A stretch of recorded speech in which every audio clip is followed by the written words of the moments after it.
is in you. I am that I am God. My trust is in you. Leader of the valley, my trust is in you. Hey, I put Frères et sœurs de l'émission, my la manne du ciel. La manne jaillit toujours abondamment du ciel et nous donne la vie de notre Seigneur de gloire, le Tout-Puissant, qui nous aime tant et ne nous laissera jamais tomber. C'est lui Dieu de gloire. D'éternité en éternité, il est Dieu. Il n'a ni commencement de jour ni fin de vie. Il est sans père et sans mère. Mes frères et sœurs, cette série que nous présentons, ton créateur est ton époux, session 2, nous permettra de savoir pourquoi Dieu nous a créés sur cette terre et ce qu'il veut en nous amenant sur cette terre après l'avoir créée. C'est lui qui nous a créés et avant de nous créer sur cette terre, il a créé les cieux et la terre. Et nous a fait venir en tant que des rois. Nous étions des âmes, mais portés sur un trône. Et sur ce trône de gloire, nous étions au-dessus des chérubins. Et nous sommes venus sur cette terre. Dieu qui a créé les cieux, les trois cieux et la terre. Genèse 1, verset 1. Eh bien, nous a soufflé, nous âmes vivantes, invisibles, mais brillant comme la lumière et resplendissant comme, dont le visage resplendissait comme le soleil, nous a soufflé par l'esprit dans la poussière de la terre. La terre qu'il a fondée par sa sagesse.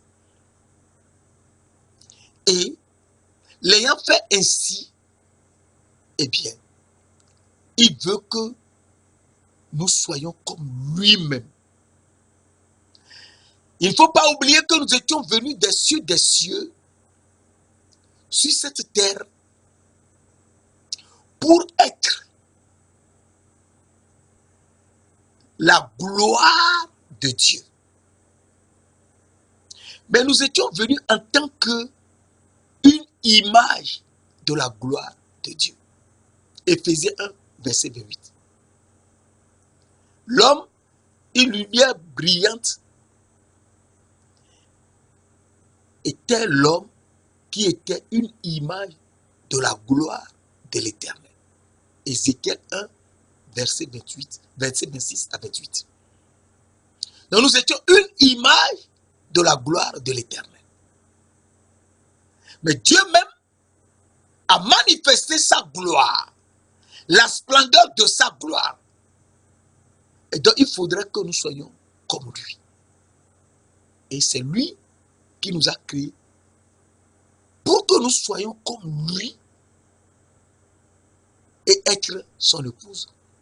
Si on n'est pas comme lui, même Dieu, le Père, qui est Jésus-Christ et qui est l'Esprit,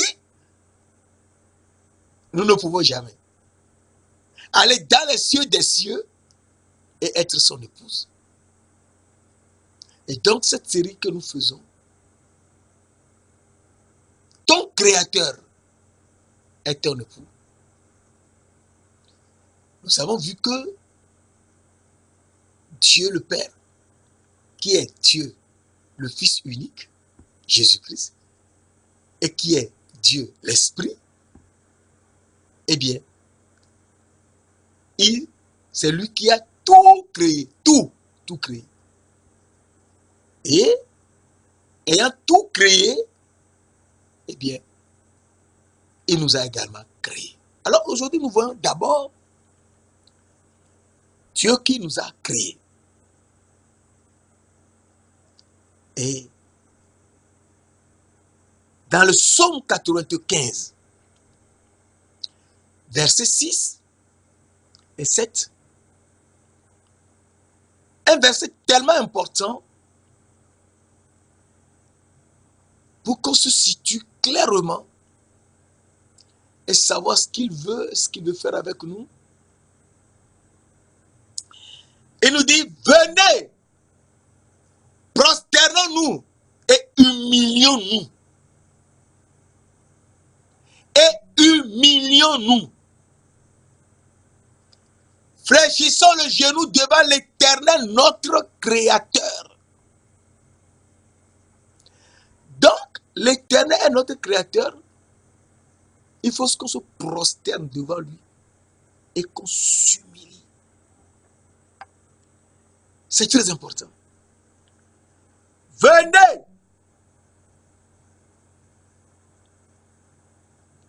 Prosternons-nous. Humilions-nous devant l'Éternel, notre Créateur. Car il est notre Dieu. Alors, à partir de là, nous comprenons que l'Éternel qui est notre Dieu nous montre un aspect tellement important, c'est que dans ce corps, il faudrait qu'on apprenne à nous prosterner, à nous humilier devant nous, devant l'Éternel qui nous a créés. C'est notre Créateur. Il faut qu'on se prosterne, qu'on s'humilie tranquillement devant lui seul. Oui, car il est notre Père et notre Créateur. Il faut qu'on sache que notre Créateur,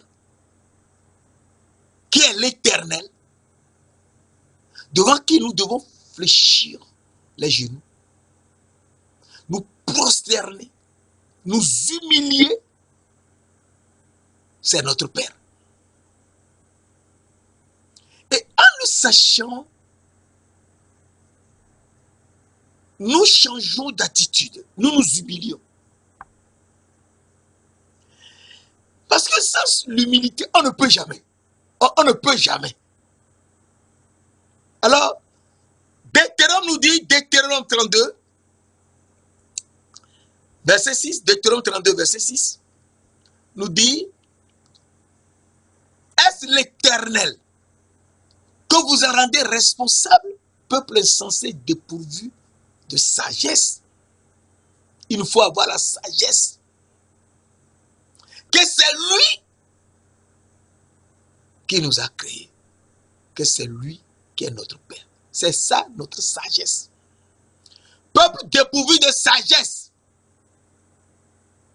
Or, il faudrait que dans là, nous ayons la sagesse de Dieu. Et vivre de sa parole. L'âme ne vit que de la parole de Dieu. Peuple dépourvu de sagesse. Oui, nous sommes dépourvus de sagesse parce que nous avions perdu les yeux de l'âme et les habits de l'âme. Et notre âme existe, mais est devenue aveugle. Alors, Deutéronome 32, verset 6 continue. N'est-il pas ton Père? Ton Créateur, l'Éternel, n'est-il pas ton Père, ton Créateur? N'est-ce pas lui qui t'a formé et qui t'a affermi? Oui, l'Éternel est notre Père et notre Créateur. C'est lui qui nous a affermis. C'est lui qui nous a formés et affermis. Ah, oui. Et lui qui nous a fait cela, il nous montre que il faut bien le connaître. Que lui qui nous a formés, qui nous a affermis, Il nous a créés pour sa gloire. Il nous a créés pour sa gloire. Et il faut le connaître que c'est pour sa gloire. Alors il nous dit dans Ésaïe, toujours Ésaïe, le grand prophète Ésaïe. Dans Ésaïe 43, verset 7, Dieu nous dit, tous ceux qui s'appellent de mon nom, donc il faut être de son nom. Tous ceux qui s'appellent de mon nom et que j'ai créé pour ma propre gloire, que j'ai formé et que j'ai fait. Donc il faut savoir que si l'Éternel Dieu est ton Père et ton Créateur, il faut savoir que il t'a créé pour sa propre gloire. Et tu t'appelles de son nom. Oui. Son nom, c'est quel nom? On le verra par la suite. Oui, tu vas t'appeler son nom. Et tu comprendras comment tu es son épouse. Parce que l'épouse prend toujours le nom de son mari. Et donc, tel qu'il s'appelle, c'est comme ça que nous nous appellerons aussi. Oui, je reprends. Ésaïe 43, verset 7. Tous ceux qui s'appellent de mon nom et que j'ai créé pour ma propre gloire, que j'ai formé et que j'ai fait. C'est lui qui nous a fait. C'est lui qui nous a formés, mes frères et sœurs. Il faut qu'on se rende à l'évidence. Si lui ne met pas, on ne peut rien. Sans lui, qui sommes-nous? Rien. Rien du tout. Et donc nous avons besoin de lui pour porter son nom, être son épouse et entrer dans sa gloire.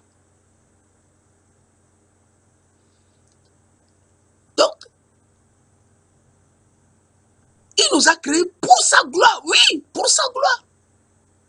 Afin que nous portions son nom. Et si nous devons porter son nom, c'est que nous sommes son épouse, oui. Alors, Malachie 2 nous dit, Malachie 2, verset 10, un verset tellement important. N'avons-nous pas tous un seul Père?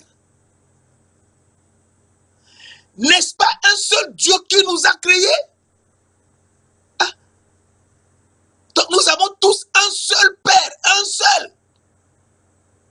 N'est-ce pas un seul Dieu qui nous a créés? Oui, c'est un seul. Ce seul Dieu et ce seul Père, c'est qui?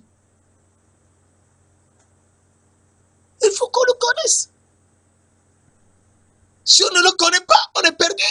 Ce seul Dieu et ce seul Père, il faut qu'on le connaisse. Alors, 1 Corinthiens 8 nous dit, 1 Corinthiens 8, verset 6, néanmoins, pour nous, il n'y a qu'un seul Père. Il n'y a qu'un seul Dieu, le Père. Ah. Donc c'est un seul Dieu qui est le Père. Oui, c'est le seul. De qui viennent toutes choses et pour qui nous sommes. Et un seul Seigneur Jésus-Christ. Un seul Seigneur Jésus-Christ. Par qui sont toutes choses et par qui nous sommes. Ah! Dans le seul Dieu, le Père, est le seul Seigneur Jésus-Christ. Et c'est pour ça, la dernière fois, je t'avais dit dans 1 Timothée 1, verset 17, au roi des siècles, immortel, invisible, seul Dieu, soit gloire et honneur au siècle des siècles. Amen. Donc c'est lui le seul Dieu, oui. Il n'y a qu'un seul Dieu le Père. Et ce seul Dieu le Père, c'est Jésus-Christ, le seul. Un seul Seigneur, Jésus-Christ. Alors, si c'est le seul Seigneur Jésus-Christ, il faudrait qu'on sache que nous devons faire l'effort de le connaître dans sa globalité. Parce que Jean 1, verset 1 nous dit, au commencement était la parole. La parole était Dieu le Père. La parole était avec Dieu. Jésus-Christ est le Fils unique venu du Père. Et ce Fils unique, c'est lui qui est dans le sein du Père. Et c'est lui qui nous a fait connaître le Père. Jean 1, verset 17 à 18. Et Jean 1, verset 1. Et ce Fils unique, qui est Jésus-Christ, eh bien, c'est lui l'Esprit. Parce que c'est un aspect tellement important. Dans Jean 4, verset 24, la parole de Dieu nous dit, Dieu est esprit. Dieu le Père, il est esprit. Mais si Dieu le Père est esprit, il faut qu'on sache que Dieu le Père, qui est esprit, il nous dit dans 2 Corinthiens 3, verset 17, le Seigneur, c'est l'esprit. Le Seigneur, c'est l'esprit. Or, nous avons vu tout à l'heure, il y a un seul Dieu le Père et un seul Seigneur Jésus-Christ. Donc le Seigneur Jésus-Christ, oui, c'est le Seigneur Jésus-Christ. Le seul, un seul Seigneur. Le Seigneur, c'est l'Esprit. 2 Corinthiens 3, verset 17. Et là où est l'Esprit du Seigneur, là est la liberté. Donc l'Esprit du Seigneur, il faut qu'on se rende compte que le Seigneur, c'est Jésus-Christ. Donc l'Esprit du Seigneur, c'est l'Esprit de Jésus-Christ. Oui. Alors Philippiens 1, verset 19 nous dit,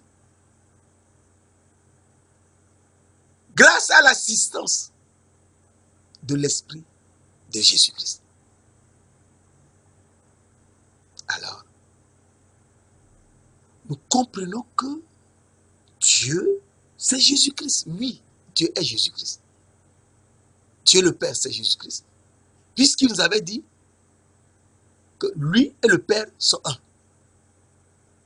Et dans Jean 14, verset 7 à 9, il dit, si vous me connaissiez, vous connaîtriez aussi le Père. Et dès maintenant, vous le connaissez et vous l'avez vu.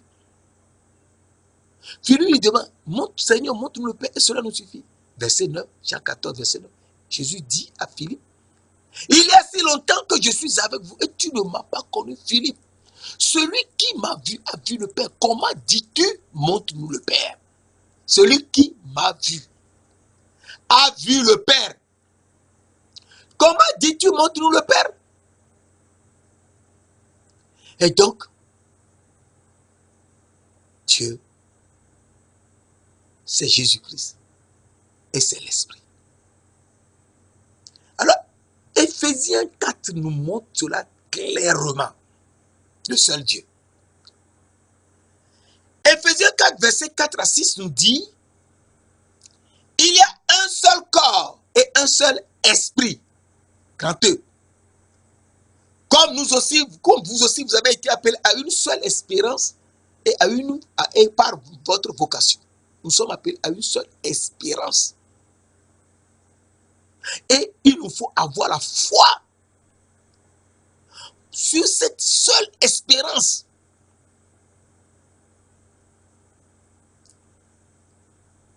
Un seul esprit.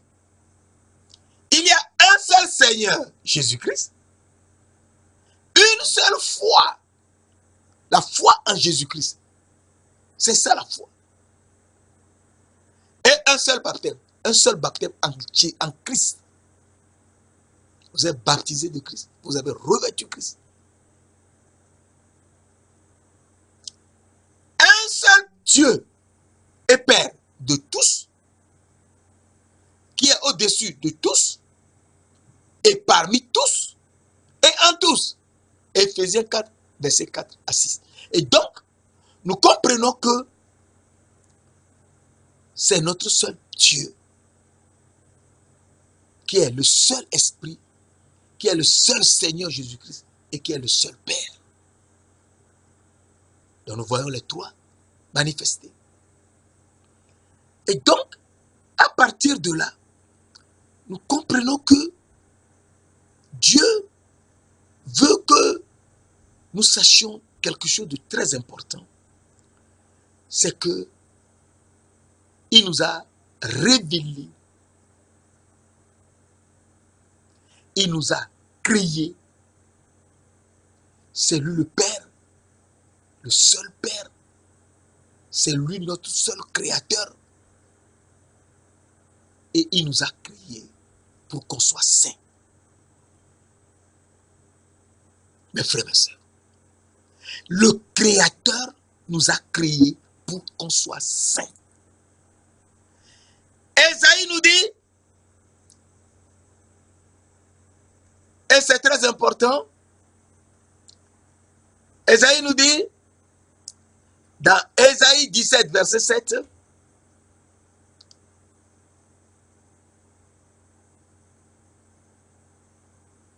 Ésaïe 17, verset 7,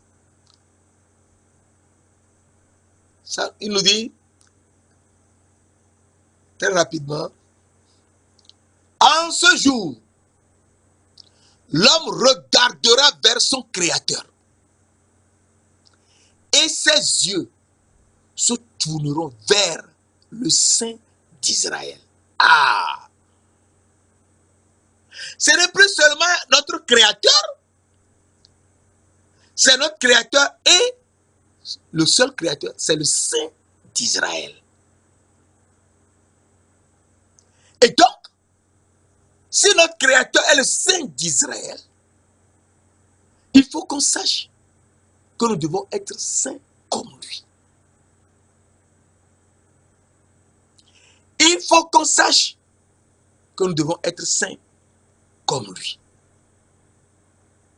Si on n'est pas saint comme lui, on est perdu. C'est très important. Parce que la parole de Dieu est telle que il faut faire l'effort pour savoir que lui qui nous a créés et il est saint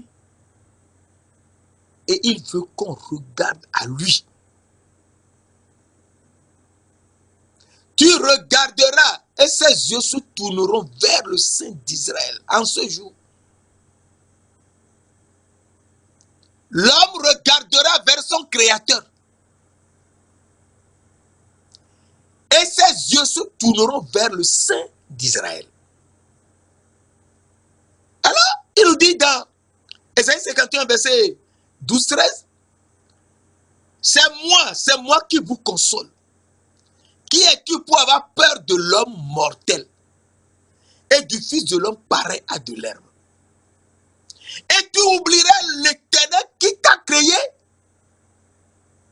qui a étendu les cieux et fondé la terre, et tu tremblerais incessamment tous les jours devant la colère de l'oppresseur parce qu'il cherche à détruire.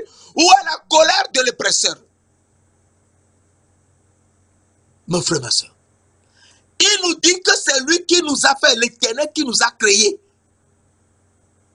C'est lui. C'est lui qui nous a créés. qui a étendu les cieux et fondé la terre par sa sagesse. Et on serait là à trembler tous les jours devant la colère de l'oppresseur. L'oppresseur, qui a créé l'oppresseur? Et donc, nous devons savoir que l'Éternel est saint. Oui. Ésaïe 17, verset 7. En ce jour, l'homme regardera vers son Créateur et ses yeux se tourneront vers le Saint d'Israël. Le Saint d'Israël, oui. Il faut qu'on tourne nos yeux vers le Saint d'Israël. Parce que c'est lui qui est notre Créateur et notre Père.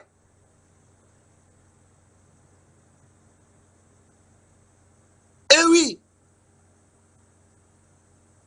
Alors, Ésaïe nous dit, Ésaïe 54, verset 5, nous dit, et c'est le terme que nous développons, car ton Créateur est ton époux. L'Éternel des armées est son nom. Ton Rédempteur est le Saint d'Israël. Ah, oui, c'est le Saint d'Israël. Il se nomme Dieu de toute la terre. Je reprends. Ésaïe 54, verset 5. Car ton Créateur, mon Créateur, est notre époux. L'Éternel des armées est son nom. Ton Rédempteur est le Saint d'Israël. Il se nomme Dieu de toute la terre. Donc, notre Créateur est notre époux. Il est l'Éternel des armées. Il est le Saint d'Israël. Ah, il faut qu'on le connaisse, ce Saint. Alors il nous dit, dans Ésaïe 6, verset 1 à 5, l'Éternel des armées, qui est notre Créateur et notre époux, qui est le Saint d'Israël, il faut qu'on le connaisse. Alors Ésaïe nous montre, dans Ésaïe 6, verset 1 à 5, l'année de la mort du roi Osias, je vis le Seigneur assis sur un trône très élevé. S'il est assis sur un trône très élevé, donc c'est un roi. Et c'est un trône de saphir. Tout comme nous étions assis sur un trône en saphir avant de venir sur cette terre, où nous avons perdu les yeux de l'âme et les habits que nous portons dans l'âme, parce que nous avons mangé le fruit de l'arbre de la connaissance du bien et du mal, au lieu de chercher l'arbre de la connaissance, l'arbre de la vie au milieu du jardin. On doit chercher et trouver l'arbre de la vie au milieu du jardin. Genèse 2, verset 8, verset 9. Et on n'a pas cherché l'arbre de la vie. On s'est contenté de l'arbre de la connaissance du bien et du mal, que les animaux mangent, dont les animaux mangent le fruit. Et nous étions devenus comme un animal. Et Dieu nous a habillés, puisque nous avons perdu les habits que nous portions dans l'âme. Nous avons également perdu nos yeux, nous étions devenus des aveugles. Eh bien, Dieu nous a habillés, nous a revêtus de peau d'animaux. Genèse 3, verset 21. Et nous a chassés du jardin de Genèse 3, verset 21 à 24. Et donc l'homme mange ce que les animaux mangeaient, le fruit de l'arbre de la connaissance du bien et du mal. et meurt. Adam était mort. À 963 ans, il était mort. Genèse 5, verset 5. Alors, le roi, qui est le saint d'Israël, est venu nous sauver pour que nous retrouvions nos yeux qui brillaient, qui resplendissaient comme le soleil, les yeux de l'âme qui resplendissaient comme le soleil, et nos habits de lumière. Mes frères et sœurs, il faut qu'on se rende à l'évidence pour suivre la parole de Dieu et aller là où il veut que nous allions.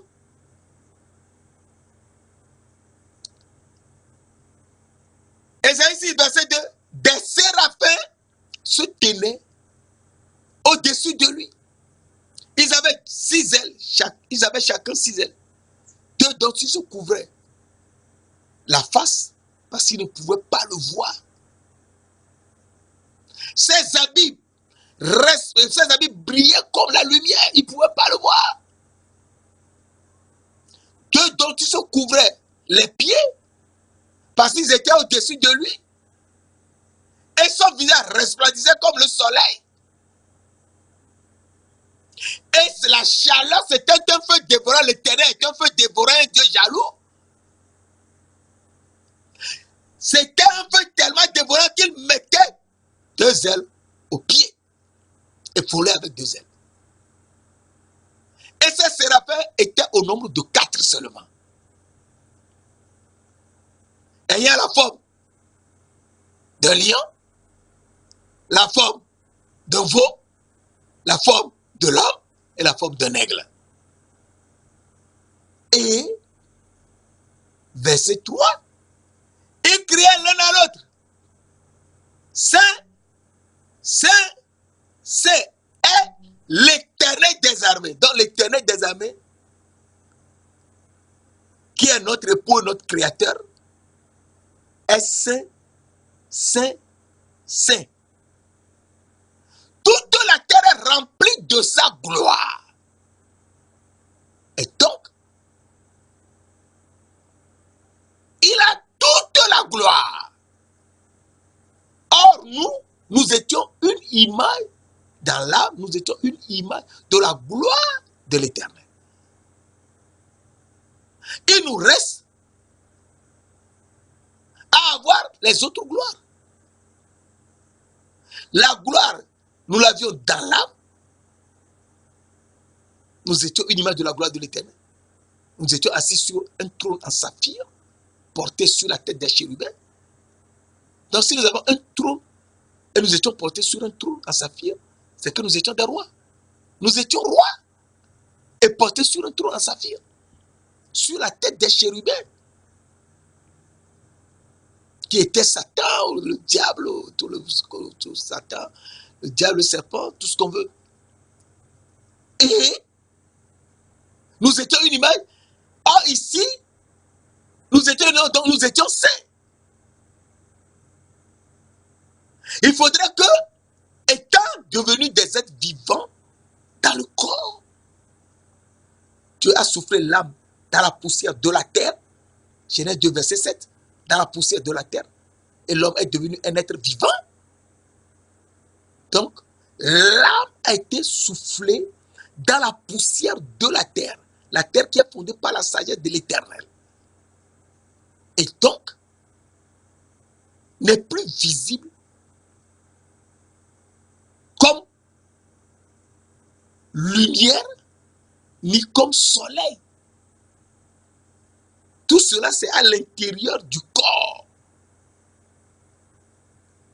Et nous devons quand même, dans l'âme, à l'intérieur du corps, conduire le corps. Nous sommes des âmes dans le corps dont les yeux resplendissaient comme le soleil. Et nous portions des habits de lumière. Le corps visible ici, c'est l'âme qui est à l'intérieur du corps qui conduit le corps. Or, l'âme ne vit que de la parole de Dieu. Et la parole de Dieu, c'est de chercher l'arbre de la vie au milieu du jardin pour nourrir le corps et ne jamais manger l'arbre de la connaissance du bien et du mal. Donc l'âme, Adam, doit suivre la parole de Dieu, chercher l'arbre de la vie au milieu du jardin, jusqu'à le trouver pour donner la nourriture au corps. Et donc, l'âme doit être humble, avoir la sagesse de Dieu, suivre ce que Dieu dit, jusqu'à trouver l'arbre de la vie au milieu du jardin et donner la nourriture au corps. Et une fois que le corps aura mangé l'arbre de la vie au milieu du jardin, eh bien, l'esprit sera révélé en nous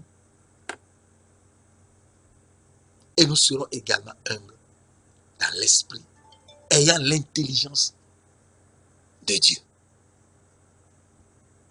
Alors, on verra cela par la suite. Alors,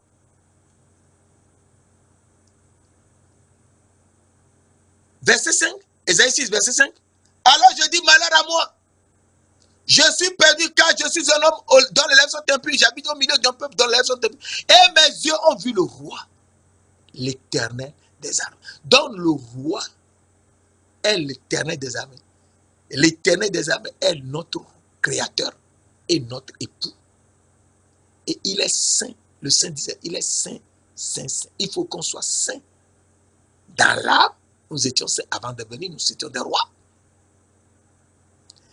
Il faut qu'on soit également saint dans le corps que Dieu nous a formés sur la terre. Et qu'on soit également saint dans l'esprit. Et donc, il faut qu'on comprenne que sans la parole, nous ne pouvons pas suivre Dieu. On ne peut pas. Il faut le suivre. Suivre sa parole. Et suivre sa parole pour qu'on devienne son épouse. C'est tout, hein? Tout le problème est là-bas. Il faut qu'on soit l'épouse de notre Créateur. Sinon, on ne peut jamais aller dans les cieux des cieux. Jamais. Parce que dans les cieux des cieux, il faut avoir les yeux resplendissants comme le soleil et portant des habits de lumière. C'est très important. Or, nous avons les yeux aveugles et avons perdu les habits de lumière. Il faut que dans le corps, nous ayons la connaissance de Dieu et manger le fruit de l'arbre de la vie, qui est le miel du lion de Juda. Et c'est ça aussi. Hein. Le fruit de l'arbre de la vie au milieu du jardin, c'est le miel du lion de la tribu de Juda. C'est ce miel que nous devons manger. Et donc, c'est au troisième jour de la création que nous pouvons trouver ce fruit. Ce fruit de l'arbre de la vie, qui est le miel du lion de la tribu de Juda. Et nous deviendrons des agneaux à 7 cornes et à 7 yeux, avec cet attribut et cet esprit. Mes frères, mes sœurs, pour devenir l'épouse de l'époux qui est l'Éternel des armées et qui est le Saint d'Israël, il faut qu'on soit saint dans l'âme, saint dans le corps et saint dans l'esprit. Alors, le Seigneur Dieu de gloire nous montre, lui qui nous a fait venir sur cette terre, porté sur la tête des chérubins et assis sur un trône en saphir, et donc des rois, nous montre que lui-même, il est également roi et il est assis sur un trône très élevé et il est saint. Alors, comment est-il saint? Si nous comprenons comment il est saint, nous allons faire l'effort de le suivre dans l'âme. Alors, Zacharie 9, verset 9 nous dit, Zacharie 9, verset 9, nous dit, sois transportée d'allégresse, fille de Zion. Pousse des cris de joie, fille de Jérusalem. Voici ton roi vient à toi. Ah. Voici ton roi vient à toi. Il est juste et victorieux. Il est humble. Il est humble. Il est humble et monté sur un âne.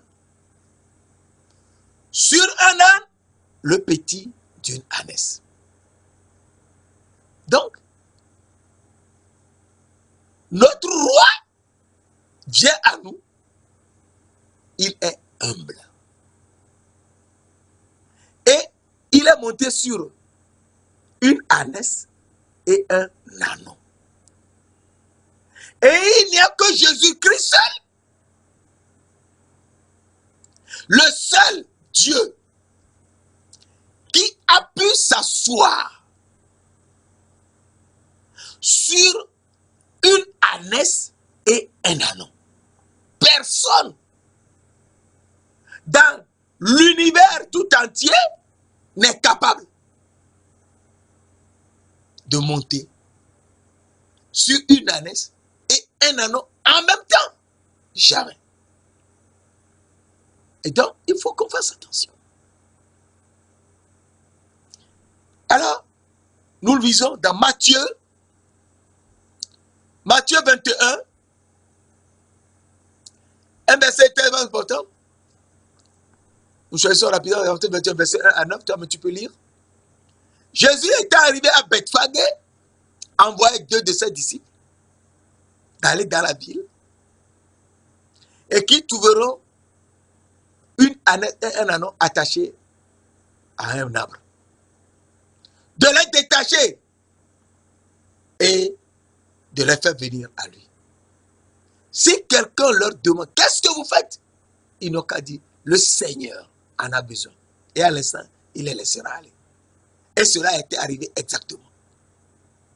Les 2 disciples étaient partis, ont trouvé l'ânon et l'ânesse, les ont détachés, et les gens ont posé la question, ils ont dit, c'est le Seigneur qui en a besoin. Ils les ont laissés partir avec l'ânon et l'ânesse. Et ils ont amené l'ânon et l'ânesse à Jésus, et ils ont mis Jésus, ils ont mis d'abord leurs vêtements sur l'ânon et l'ânesse, et ils ont mis Jésus sur l'ânon et l'ânesse. Je te dis cela. Matthieu 21, verset 7 à 8 à 9.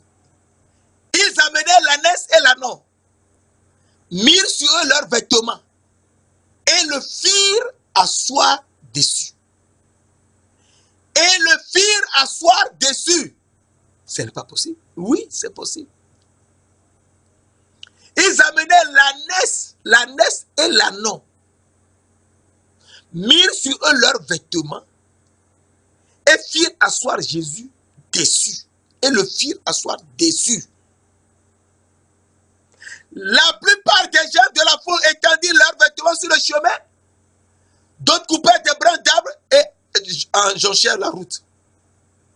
Ceux qui précédaient et ceux qui suivaient Jésus criaient: Hosanna au fils de David. Béni soit celui qui vient au nom du Seigneur. Hosanna dans le lieu très haut. Mes frères et sœurs, Jésus est assis sur une ânesse et un ânon. Impossible, personne ne peut faire. C'est lui seul. Et c'est lui, Zacharie 9, verset 9, c'est lui qui l'a fait. Et donc, nous comprenons que Jésus nous a montré que c'est lui. Et c'est lui qui est monté sur un ânon. Il est humble, il est le roi, et il est monté sur un ânon. Et sur une ânesse. C'est lui le roi, oui, c'est lui le roi. Et c'est lui l'Éternel des armées. Et lui l'Éternel des armées, il est venu pour nous faire quelque chose. Afin qu'on retrouve les yeux de l'âme. Et les habits de lumière qu'on portait. Mes frères, mes sœurs, il faut qu'on se réveille. Sinon, on est perdu. Il est venu pour nous faire quelque chose afin que nous retrouvions les yeux de l'âme qui resplendissaient comme le soleil et nos habits de lumière. Matthieu 17, versets 1 et 2. Je t'avais lu ça depuis, je ne vais plus me répéter. Ça se trouve dans Matthieu 17, versets 1 et 2. Les habits de lumière et les visages qui resplendissaient comme le soleil. Matthieu 17, versets 1 et 2. Alors, il veut nous faire quelque chose. Et ce quelque chose se trouve toujours dans Zacharie. Zacharie 12, versets 5 et 10. Dans Zacharie 12, verset 5, il nous dit: les chefs de Juda diront en leur cœur: les habitants de Jérusalem sont notre force par l'Éternel des armées, leur Dieu. Donc, l'Éternel des armées est le Dieu des habitants de Juda et de Jérusalem. Juda est la ville de David. Et Jérusalem est là où se trouve son trône. Et ce n'est pas l'Éternel des armées, leur Dieu. Dans verset 10, la parole de Dieu nous dit, Zacharie 12, verset 10, alors je répandrai sur la maison de David, donc les habitants de Juda, et sur les habitants de Jérusalem, un esprit de grâce et de supplication. Et ils tourneront les regards vers moi, moi qui, l'Éternel des armées. Et ils tourneront les regards vers moi, l'Éternel des armées, celui qu'ils ont percé. Ah! L'Éternel des armées, qui est saint, saint, saint, que nous avons vu dans Ésaïe 6, verset 1 à 5, qui est le roi, et qui est le roi humble, monté sur un ânon et sur une ânesse, Zacharie 9, verset 9. Eh bien, c'est lui, l'Éternel des armées, qu'on va percer, et tout le monde tournera les regards vers lui. Eh, ce n'est pas possible. Oui. Alors, et ils tourneront les regards vers moi, celui qu'ils ont percé. Donc on va percer l'Éternel des armées. Et tout le monde va fixer les regards sur lui, l'Éternel des armées qu'on a percé. Oui. Alors, Jésus nous montre Dans Jean 19, verset 33 à 34, et nous allons à la fin. Dans Jean 19, verset 33 à 34, il nous montre, s'étant approché de Jésus et le voyant déjà mort, ils ne lui rompirent pas les pieds. Parce que c'est écrit dans Exode 12, verset 45-46, qu'on ne va pas lui percer les pieds. L'agneau de la Pâque, on ne va pas lui percer, on ne va pas lui briser les pieds, pardon. Et dans Nombre 9, verset 11-12, c'est précisé encore là-bas. L'agneau de la Pâque. Nombre 9, verset 11-12. S'étant approché de Jésus et le voyant déjà mort, ils ne lui rompirent pas les jambes. Verset 34. Mais un des soldats lui perça le côté. Et aussitôt, avec sa lance, et aussitôt, il sortit du sang et de l'eau. Donc, c'est Jésus qu'on a percé, oui. Alors, verset 36 à 37. Ces choses sont arrivées afin que l'écriture fût accomplie. Aucun de ces choses ne sera brisé. Et verset 37. Et ailleurs, l'écriture dit encore, ils verront celui qu'ils ont percé. Ils verront celui qu'ils ont percé, oui, ils verront celui qu'ils ont percé. Et qui est celui-là qu'ils ont percé? Qui est celui-là qu'ils ont percé? C'est l'alpha et l'oméga. Celui qu'ils ont percé, oui, c'est l'alpha et l'oméga. Alors, Apocalypse 1, verset 7 et 8 nous dit, voici, il vient avec les nuées, et tout œil le verra. Même ceux qui l'ont percé. Donc, c'est Jésus qui a été percé. Les gens le verront. Il vient, et toutes les tribus de la terre se lamenteront à cause de lui. Oui, amen. Verset 8, je suis. Lui-même dit, je suis. Je suis l'alpha et l'oméga. Le Seigneur Dieu, celui qui est, qui était et qui vient. Le Tout-Puissant, lui-même, il est l'alpha et l'oméga. Le Seigneur Dieu, le Tout-Puissant, qui s'est laissé à la croix, l'Éternel des armées, qu'on a percé. Mes frères, mes sœurs, c'est lui le roi qui est venu sauver le roi pour nous faire quelque chose d'extraordinaire. Mais il est humble afin de nous apprendre à être humble. La prochaine fois, nous verrons comment nous devons être humbles. Saint-Esprit, Esprit du Dieu vivant, Esprit de gloire, c'est toi qui es Dieu. Sans toi, nous ne pouvons jamais comprendre la parole. Enseigne-nous. Révèle-nous car c'est toi Dieu. Et toi qui es Dieu, c'est toi le Seigneur Jésus-Christ. Manifeste-nous ta puissance par ta parole, afin qu'on sache comment te suivre et retrouver nos yeux et les habits de lumière que nous portons. Merci d'ailleurs de l'avoir fait au nom précieux de notre Seigneur Jésus-Christ de Nazareth. Amen.